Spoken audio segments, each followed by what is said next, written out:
ziarah ke Baghdad, ziarah ke Uzbekistan, ziarah ke Turki, ziarah ke mana bae, can anggeus lamun can ziarah ke Madinah. Lamun geus ziarah ke Madinah selesai. Ziarah ke wali mana bae ge fokusna adalah ziarah ka Kangjeng Nabi Muhammad sallallahu alaihi wasallam. Ziarah ka Kangjeng Nabi mah teu kudu ka Madinah. Ka Madinah so teh nu boga duit. Cara Haji Mamin, cara Pak WH, cara Kapolres, jeung para nu sejena nu baroga duit. Ziarah ka Madinah. Nu miskin cara urang mah cukup maca sholawat ka Kangjeng Nabi geus ziarah. Cukup. Kangjeng Nabi nyaritakeun asal kaula di salaman, assalamualaikum ya Rasulullah. Emang kula teu ngadengepan kula mah teu maot.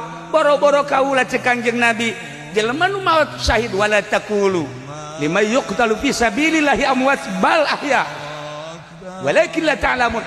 Para syuhada bae ge teu maot anu nempel ka Kangjeng Nabi atau komo Kangjeng Nabina. Nu mantak tadi Kangjeng Nabi hadir di dia waktu Ki Jamal ngomong teh si budak saha.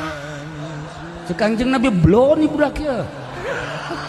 Tiba deui ku Haji Pudoli ieu mah 2 kali blon teh. Ya Allah ya Rabbi. Kangjeng Nabi hadir.